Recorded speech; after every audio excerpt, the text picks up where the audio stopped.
I mean, that's good. Yeah, the Federalist, Chad Felix Green, reported that the professor, who is Nicholas Merriweather, sued with the help of ADF after SSU sided with the student and agreed the professor had created a, quote, hostile environment, quote, in violation of the school's anti-discrimination policy. Shawnee state officials have also ignored the Constitution, which guarantees the right, excuse me, of all Americans to speak freely. This was in the Merriweather's lawsuit. Uh-huh. The court dismissed his suit, claiming he didn't prove he had been discriminated against for his religious beliefs. I'm sorry, wait, what? Yeah, the court dismissed his suit, claiming he didn't prove that he had been discriminated against for his religious beliefs. Oh, well, yeah, because he can't. You can't prove that based upon what you're talking about. So,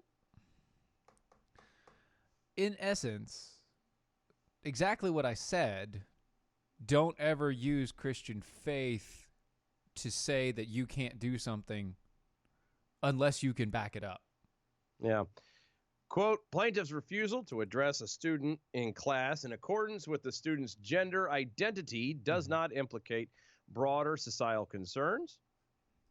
And the free speech clause of the First Amendment under the circumstances of this case. That's what the court ruled.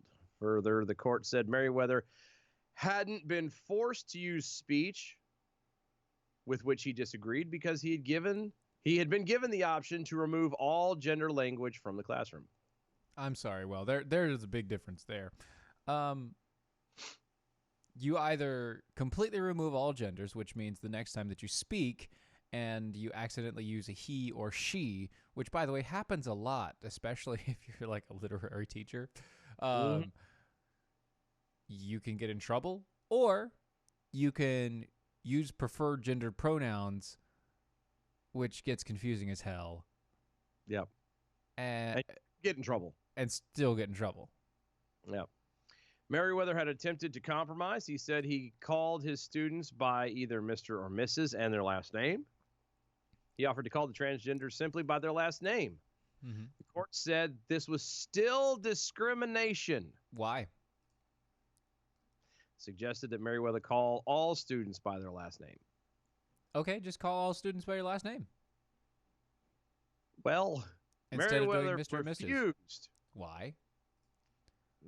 So the court concluded that he had not been forced to express a view with which he had disagreed and claimed pronouns and titles are not the same as expressing a belief.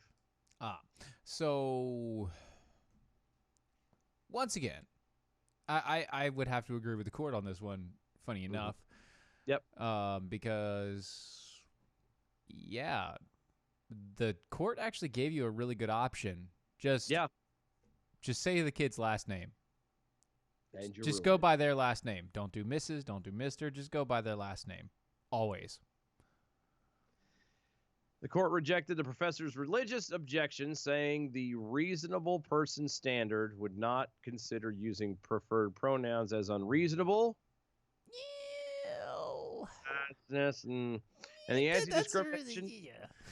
Yeah, that's kind of and that the anti-discrimination policy is, quote, neutral and therefore not specifically affecting any religious group or belief. Well, again, as far as the religion goes, yes, I agree. But a belief, it's not a belief, it's a fact that a man who claims to be a woman wants to be called everything as a woman, wants to dress and be as a woman. He even wants to go so far as to chemically alter their body to try and make them appear to be a woman. Right. Still, that's not a belief. That's a fact that you're not nuts. Yeah, that you're nuts and not a woman. And not a woman. Man. I feel like a woman. Dun, da, ba, da, ba, ba. The court, most shockingly, the court upheld the university's position that it could not accommodate the professor due to his religious objection. As it would be required to make similar accommodations for racists and sexist views as well. How? I don't know. Strangely, the court determined Merriweather faced no form of discrimination for his religious belief after his superior openly laughed at his concerns during their meeting and compared his views to those of racists. Merriweather also could not prove other faculty who opposed the gender identity accommodation had been treated differently than he had been. So basically, everybody's being ostracized, so you're going to be ostracized as well. Get over it. Essentially, because the university would have disciplined all faculty refusing to use the preferred pronouns equally, the court decided no discrimination was present. Just because you're going to discriminate against everybody doesn't mean it's not discrimination. Yeah. Green, who argued the court's reasoning was unreasonable when they, quote, assumed approving of a false gender identity to be common and reasonable standard of conduct for public employees. That would be where I was at. Yeah. He said that this was a, quote, also imposed view rather than an objective observation of current social standards. Correct, because you are that is an individual person imposing their view on the world, not allowing the world to view them. Yes, it's not a religious belief. It's a come as you are. Yeah. Not tell me what you are. Exactly. That's just the world. The world and the way that we view it is not a. It's not a Halloween party. Yeah. Where you don't go there dressed up as something and tell people what you are. And force them to address you by that thing. No. I don't know. The world is a vampire. Set to drain. Yes, I know. Anyway. I had my joke. That was my funny. So we're done. Yeah, no, I'm with you on that. Like it doesn't work that way. It's not a religious belief, that you could play that card if you're talking about abortion, yes, or even homosexuality to an extent. But you can't sit here and go, well, he wants me to call him or her, and so that's against my religion. There is no religion on planet Earth that says that you cannot call a gender a different gender because that's what that person wants. Right. So you're basically standing on nothing at that point. When you say I can't do it because of my religion, you have literally set yourself up to fail. Yep. Completely. You're not. And you're not doing your actual faith any justice either, because it means you don't know what the hell you're reading, because if you did, you would know it's not in there. Right. And as a professor, I am appalled. You're what? I am appalled at this professor. Oh. Sorry, I had a joke and it just slipped away from me. Never mind. Moving on. Well, yeah. I started a joke and started the whole world laughing, so. Yeah, but we didn't start the fire. It's true. Kevin Hutchison over on the MeWe says, I had someone insist that I address them as they or them. I refuse to address any individual as a group. Amen. Amen. I don't either. Mm-hmm. We may not. If a single person wants to be addressed as they or them, then that means that there are other voices living inside that head, and you don't need to have any access with that person. Yeah, the voices in their head make them crazy. Mm-hmm. Yeah. We may not have started the fire, sir, but this is for sure. Dumpster fire! Over here on the Mojo 50 Radio Network. It is. Yeah, your friendly neighborhood Defenders Live television show, radio show, internet show, podcast show. Whatever kind of show. Every other show. Right now, we're not a game show, though. I think we could be a game show, but not a game show. We could be a game show. We could be. We're not. We're not. We could be. We could be. It takes too much effort. Go to mojo50.com. Check out everything going on over there, the amazing hosts and everything going on that side of stuff. Check out our website at doaeshow.com. Go to all of us on the social medias at DOAE Show. Make sure you follow us and share the loves, because that's what we Where need. is the love? Well, it's in their hands, and Oh. they have to share that in order for us to grow. Because he's got the whole world in his hands. Yeah. Yeah, sure. Why not? Sure, why not? Why is this not working for me tonight? I don't know. What are you talking about? Everything. Oh, well. Open up a new window and Quiet Twitter. guy in the back on the Twitter says, I'm self-employed, and I have the one guy that's a pain in my butt sometimes.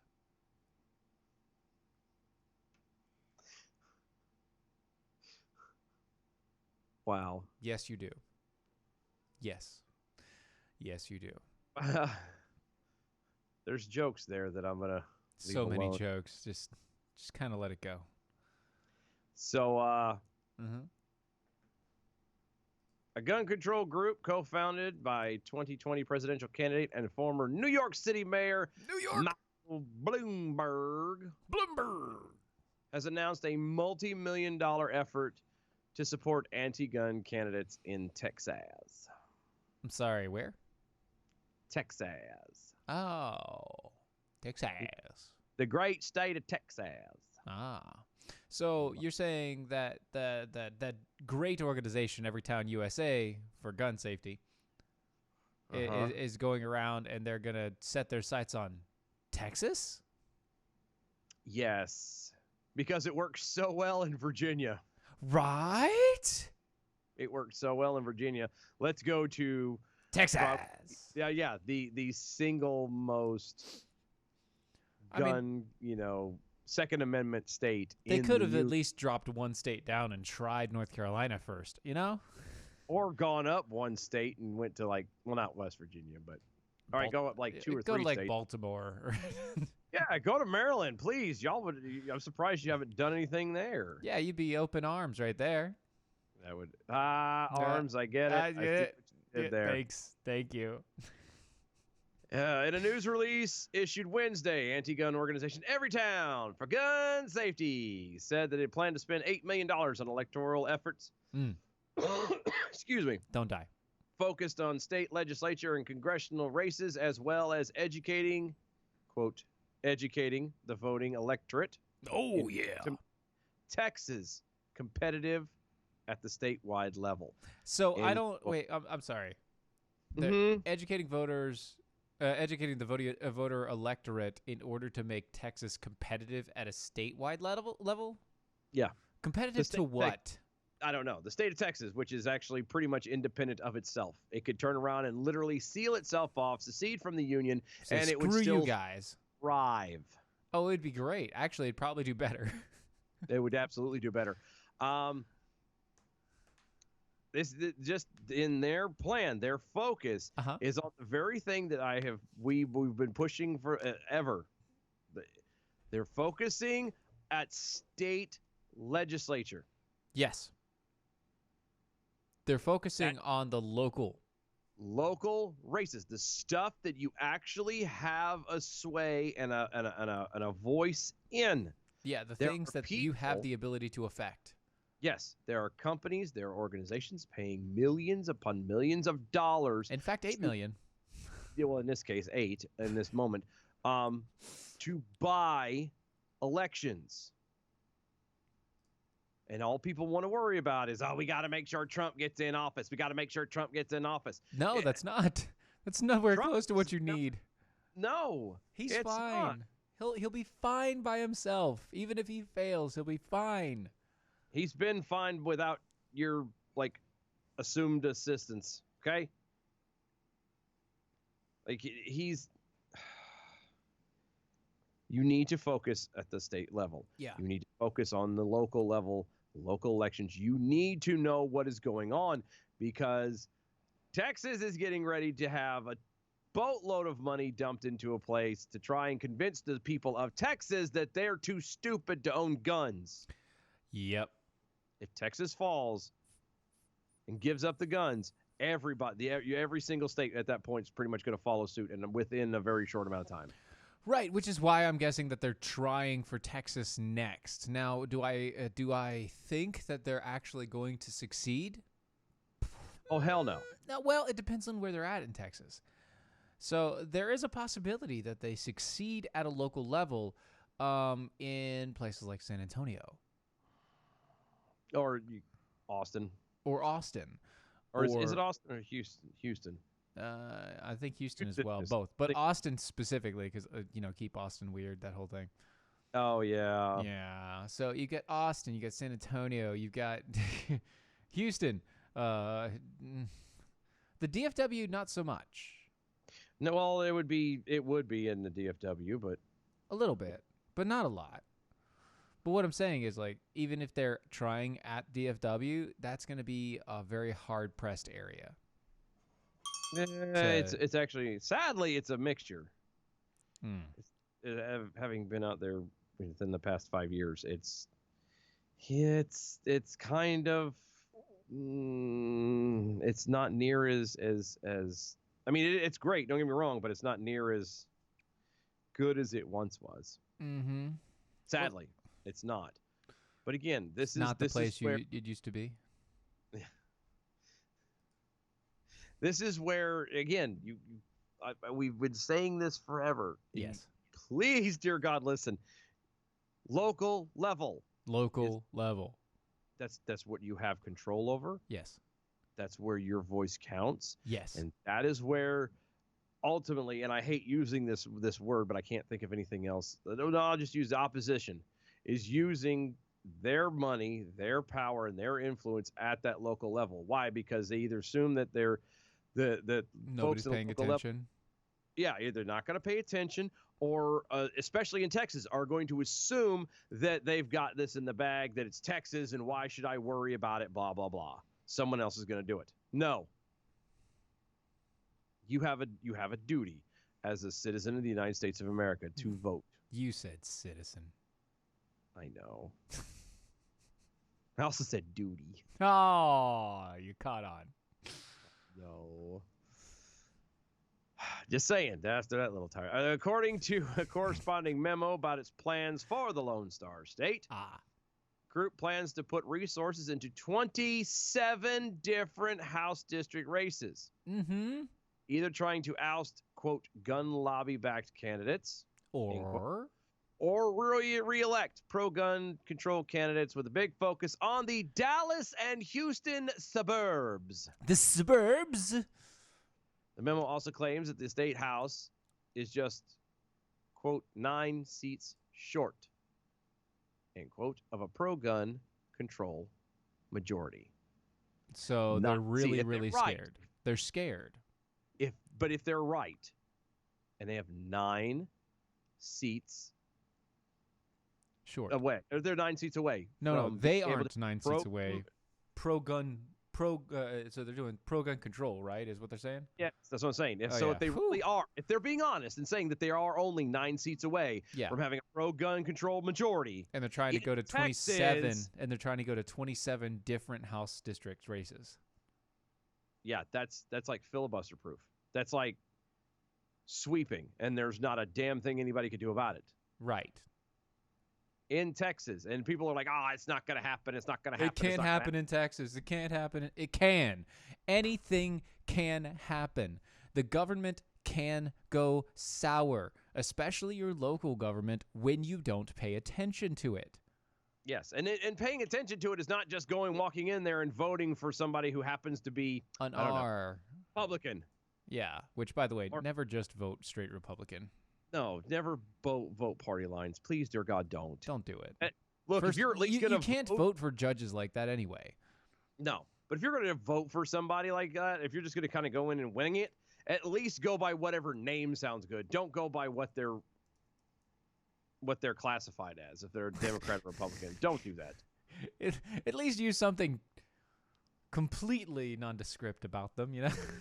Either that or, you're almost as well off as flipping a coin.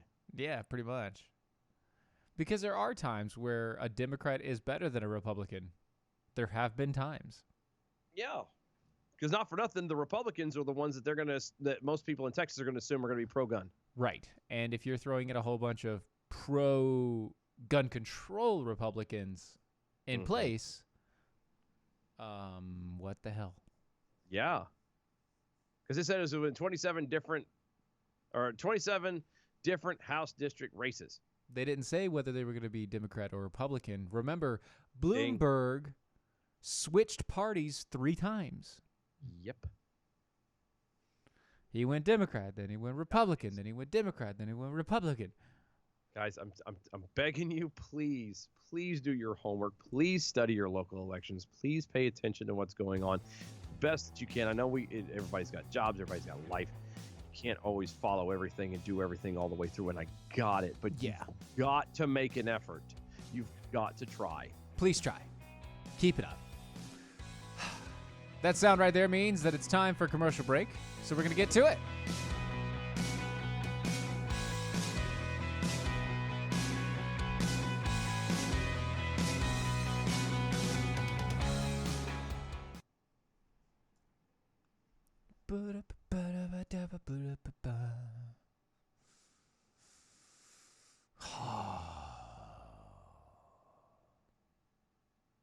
Only at parties with lots of alcohol.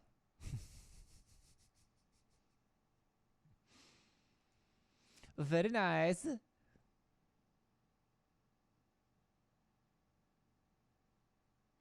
Very nice. Very nice. Elijah over on the Facebook. I'd love to see them try to get into Anna, Texas. And again, and tell those ranchers that it's time to turn in their guns. Good luck. No, but yeah, there are some ranchers out there too that don't do their guns, dude. Well, no, that's not what I was gonna say. It doesn't matter. We're talking about trying to prevent the law from them from being able to change the laws and get rid of the guns at that level. At that level, we're not talking about city. Because you're right. The next step is going to those ranchers after that, saying, "Oh, well, that's a law now. You have to give us your gun." Right, and that will turn into a problem. Yes. Yes. Now you're talking about actual bloodshed, because there are guys, and I know I'm from Texas. There are folks out there who will make sure that they go down. They won't go out without a fight. Are you saying they're going to go down swinging if they go down? Be another one with a bullet. That's exactly it, though. Loaded gun complex. Cock it and pull it. I'm trying to avoid the gun shed or the bloodshed, because that's exactly that's what's coming. If these people get what they want and pass the laws, and then go and try and force these people, by air quotes, by law, to turn over their guns. Mm-hmm. Here we go. We're coming back. Coming back.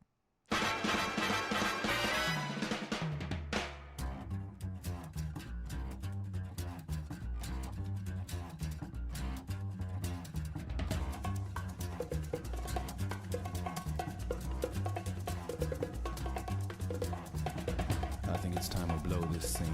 Get everybody in the stuff together. Okay, 3, 2, 1, let's jam. And we're back.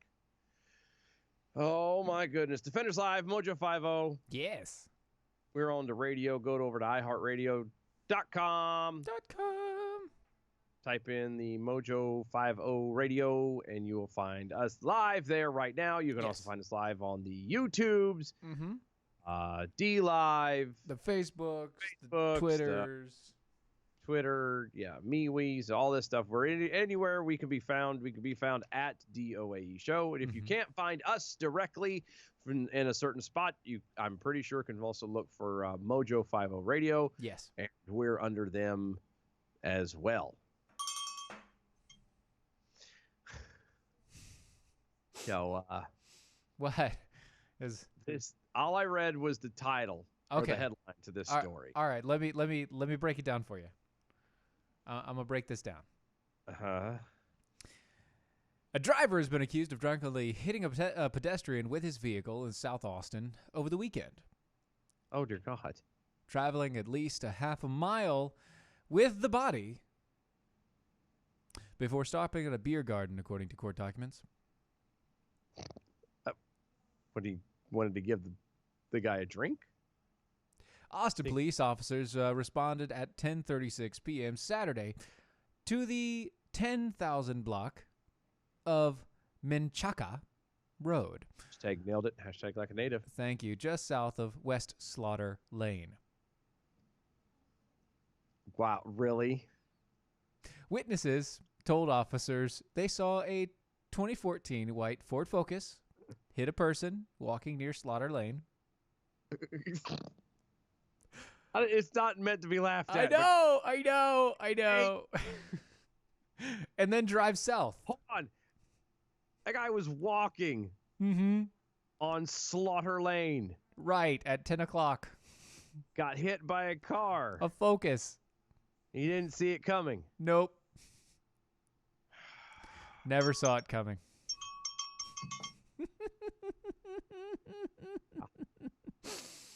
And then drive south on Menchaca Road.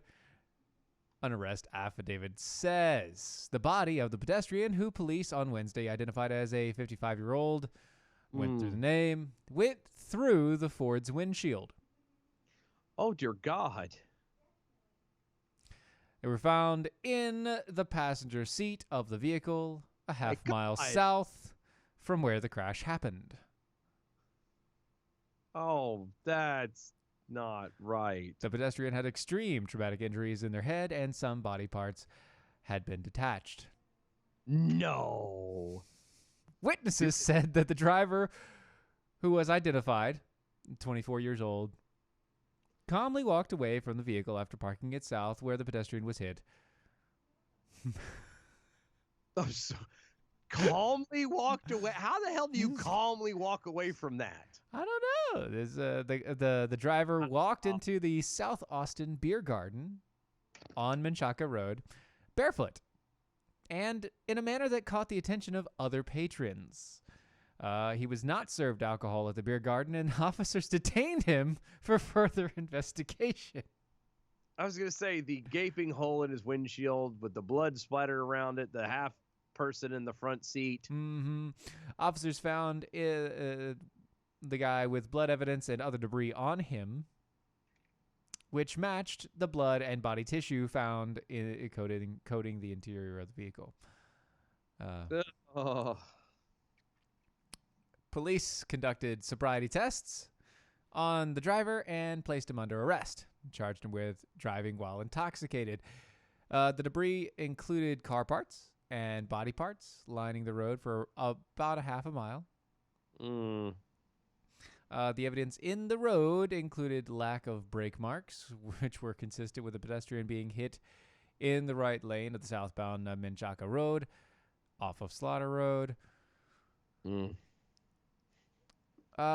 pedestrian was pushing a shopping cart on the road when they were hit.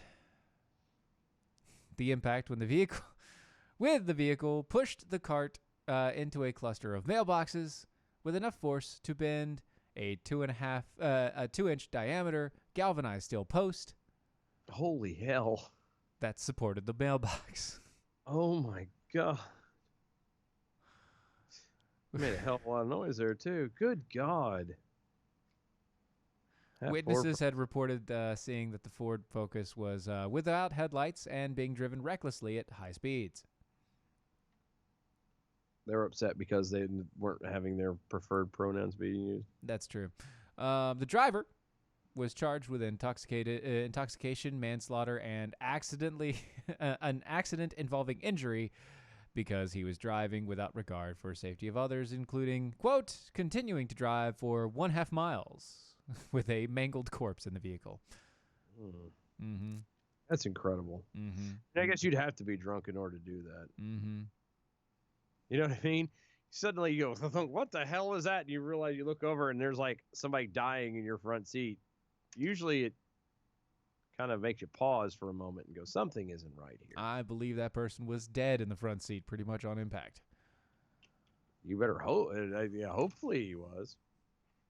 Because that's not a way I want to go. Sitting here going, God, I hurt all over. You son of a...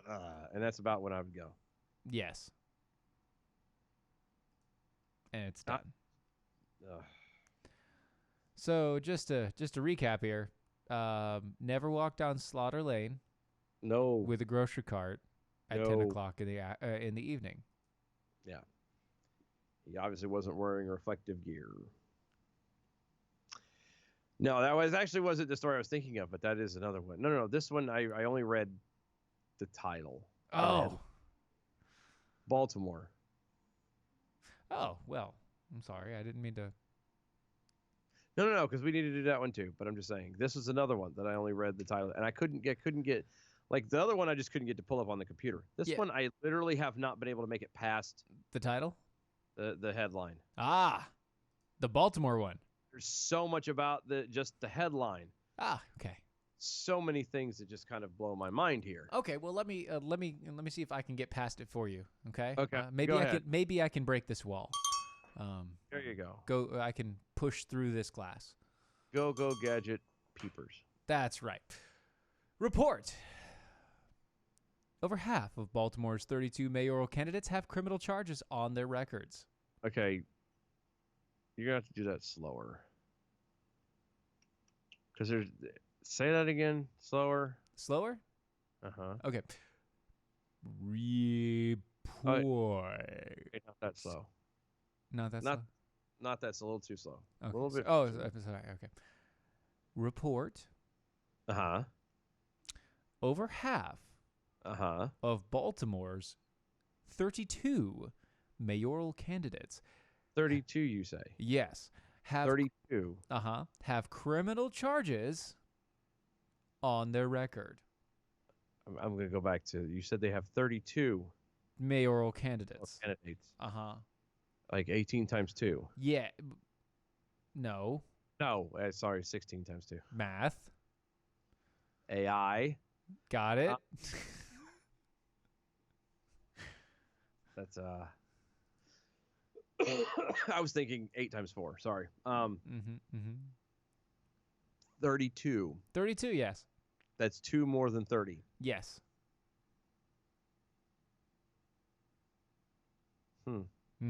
Former 32. Former Baltimore Mayor Catherine Pugh. Catherine Pugh. A Democrat, is scheduled for a sentencing next Thursday after pleading guilty in November to federal charges of conspiracy to commit wire fraud and tax evasion. Oh, good. I'm still on this whole. There's 32. Well, enough about Pugh. 2 mayoral candidates. WBFF TV. BFF. They're not really your best friend. No, they're not. Don't do it. Don't trust them. Don't trust them. Did a little digging. Ooh. And gross. learn. Yeah, I know, right? And in Baltimore too. Yeah, not a good idea. Learn that over half of Baltimore's 32 mayoral candidates have criminal charges on their record. Among the charges discovered, felony theft, Felony theft. carjacking, What? false imprisonment, embezzlement, breaking and entering, passing bad checks, No. and so much more. Okay, now in all fairness, what they've probably done is this is on their record. So this is past stuff. So this is everything that they were able to look at from about the age of 18 on, because everything before that is sealed. So first up, former mayor Sheila Dixon was indicted on 12 counts of theft, fraud, and misconduct in office in January 2009. Wow.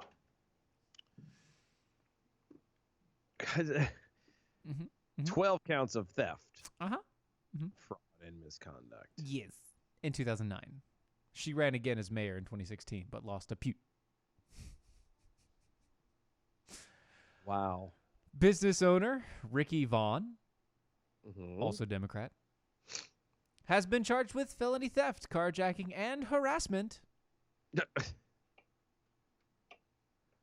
But he was upfront about it in an interview recently. So at least he says it. When did it happen though? Doesn't say.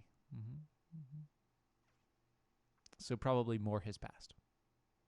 Well, obviously, but and this is one of the, again, it sounds all like pretty bad, but this is where again you kind of have to, at the moment, you need to find out like the actual details, because it doesn't necessarily mean they're dirtbags just because they have criminal records. David Anthony Wiggins, Republican and self-described business owner and clergy member, No. was charged with false imprisonment, harassment, and failure to comply with a peace order, and filing false application to purchase a firearm. Oh no. False imprisonment, huh? Uh-huh. Harassment. I wonder what kind of clergy he may be. Well, it is Baltimore, so pretty sure we know what the answer is. There's also William George Hurd, who is a Republican, supposedly. Was allegedly charged with malice destruction of property, breaking and entering. I think the word you're looking for there is malicious. Malicious. It's a good word. Rolls off the tongue. Yeah, malicious sure. destruction of property, huh? Breaking and entering and passing bad checks. Again, you kind of have to look at the past and find out when exactly. If this guy is a Republican, is running, and this happened within the last 5 years, that's a problem. Yeah. If he was 18, 19 years old, did something stupid. Now he's 40, whatever. Yeah, it's a little different. It's a hair's different, hair's breadth there. Yeah. I mean, it doesn't mean, it obviously doesn't bode well. Right. But at the same time, you got to take everything with a grain of salt, and you have to know all the facts before you jump to conclusion. Jump to conclusions, Matt. Yay. That's where we're going to go. There is a conclusion you can always jump to. APR coffee. Yes. I love me some APR coffee. It is so good. I am officially, I was going to say I'm out. I have 3 different flavors. And 1 bag each. Or, 1 bag each. So I got a half a pound of my last order left of each one. Right. And I've got the Burr Hamilton, the blueberry donut. I've got the King's cake. Yeah. And I have the Helen Taft, the chocolate cherry. Chocolate cherry. So good. And so now I am faced with the dilemma that when I make coffee again for tomorrow morning, what flavor do I open? Oh, see, that's difficult. I would go with the one I like. I would go with the one I like the least. That's what I was gonna say. Because of the 3, I love them all. They're all amazing. Yeah. No, they're all good. But of the 3, right? I think the King's cake is my least. So you're saying you're taking the cake? I am gonna take the cake. You're gonna take the cake? Yeah, probably do that because it does have baby Jesus in it. That's true. Yeah. It's a blessing in every cup. Blessing in disguise. Transformers. Transformer Christ. He did. He came at the lonely baby and turned into the savior of the world. Sweet baby Jesus. We're not doing that again. AmericanPrideRoasters.com is where you need to go so you can face and have your own morning coffee dilemma. Right, because there's so many good coffees, and you might as well make a dilemma out of it.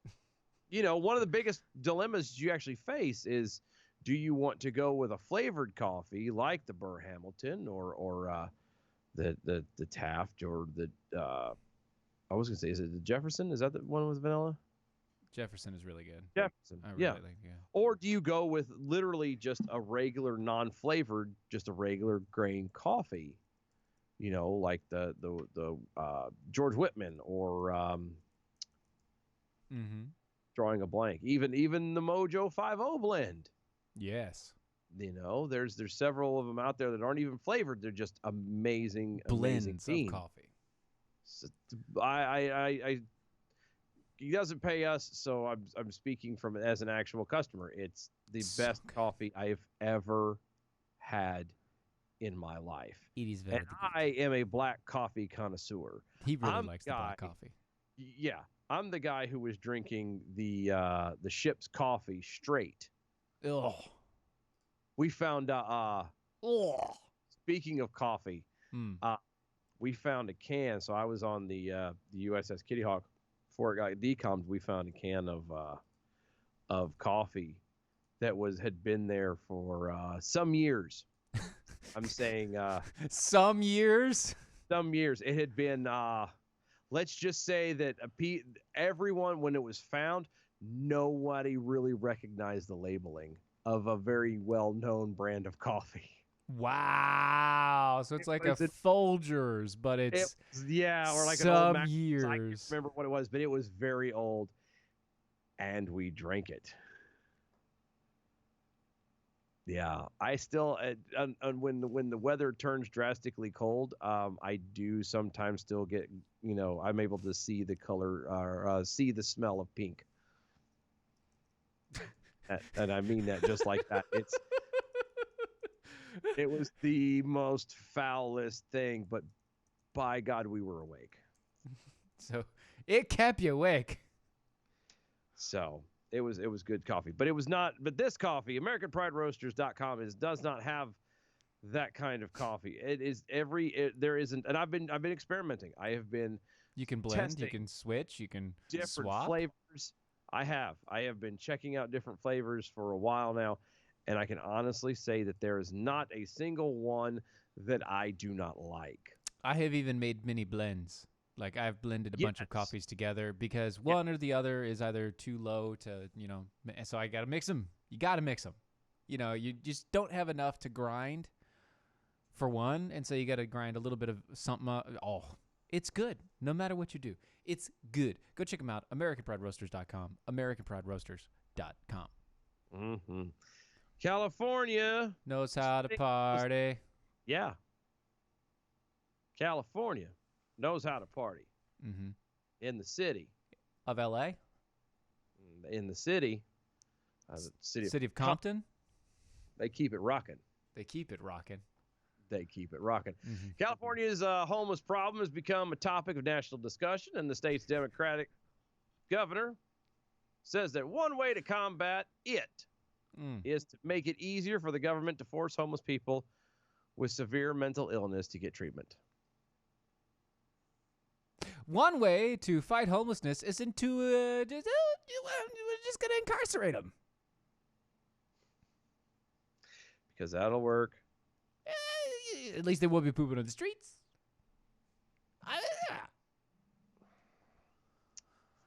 I don't.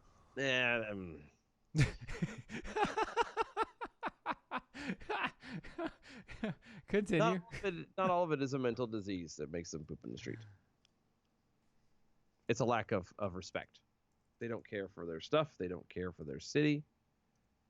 They don't care for others. They care about themselves, and that's it. Quote, let's call it what it is. A disgrace. Yeah, it is a disgrace. A disgrace that you created. Yeah. That the richest state in the richest nation. Which is not. Excuse me.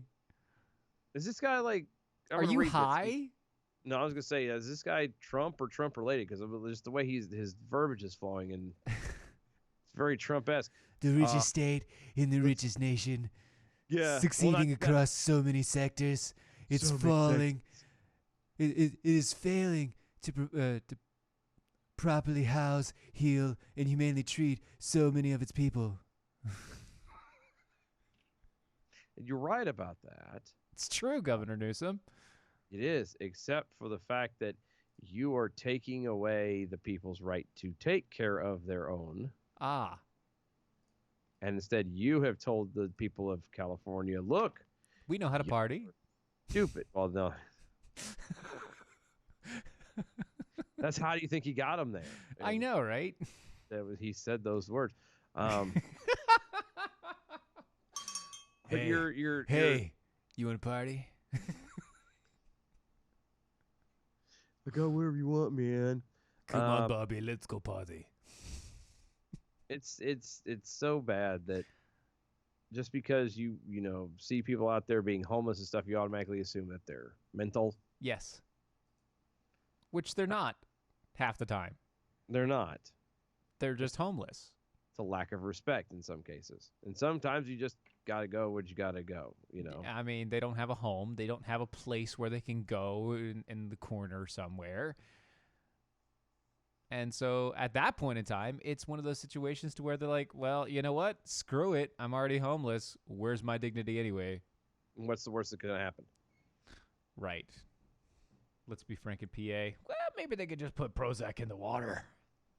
Ooh. Oh. Wow. Everybody chill. Bad. I just Oh, sorry. Newsom called for changes to the state's law on involuntary treatment, calling, quote, those out on the streets for more than a year with complex behavioral health needs the hardest part of this problem. So who decides their mental state? Governor Newsom, obviously. Obviously. But delivering mental health assistance to those who need it, air quotes, quote, hinges on an individual being capable to accept help and to get off the streets and treatment in the first place. This is from Newsom.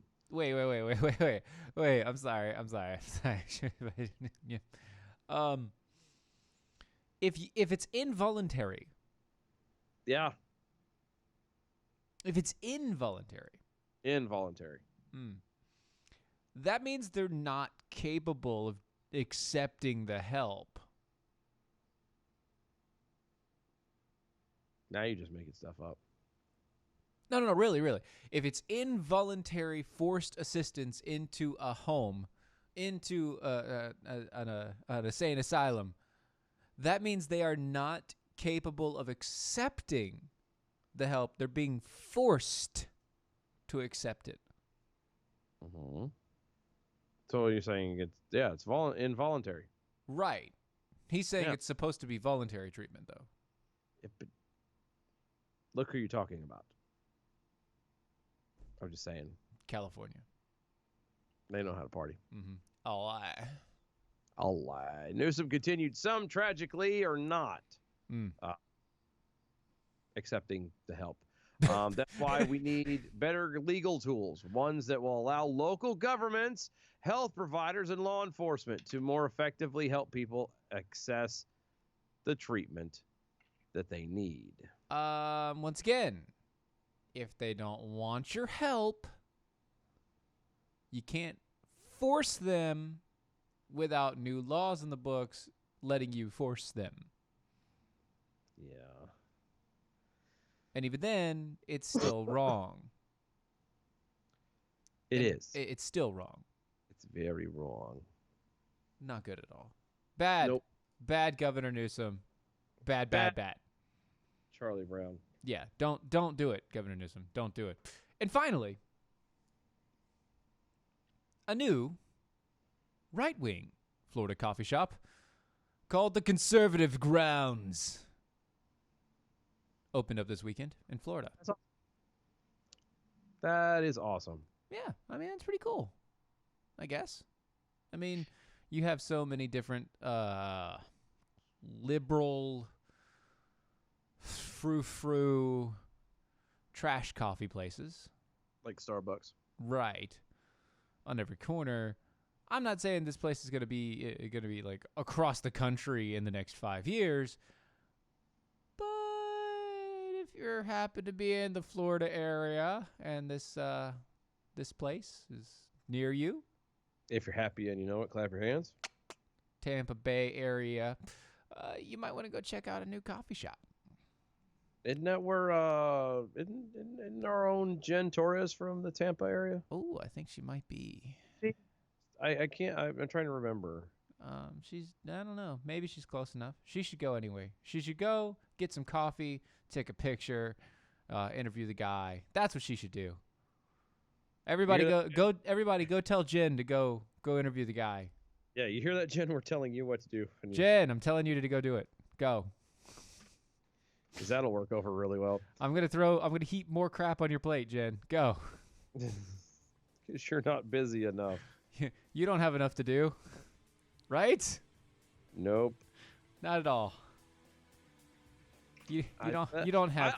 I would be interested if I ever make it to Florida. I will just pop in just because. Yeah, I mean you might as well, right? Might as well. Yeah, that's not too bad. Anyway, APR is still better though. AmericanPrideRoasters.com. Come on. Come on. All right, let's come on to those numbers. See what's going on there. Good evening, Mojo 50. I'm Leprechaun, and here with your bell count grade for the day, Thursday, February 20th, 2020. Today we had 4 missed innuendo bells, 17 actual bells, 9 rim shots, giving us a C for the day. Peace out and good night, y'all. A C for the day isn't bad, Not good. but it's not bad. It could have been worse. That's true. Anyway, follow us over at DOA Show. Go to our website at doaeshow.com, doaeshow.com. Go to mojo50.com. Check out everybody there. We will see you again tomorrow night. Talk to you later. Bye, y'all. That was wonderful. Bravo! I loved that. Oh, it was great. Well, it was pretty good. Well, it wasn't bad. Well, there were parts of it that weren't very good. It could have been a lot better. I didn't really like it.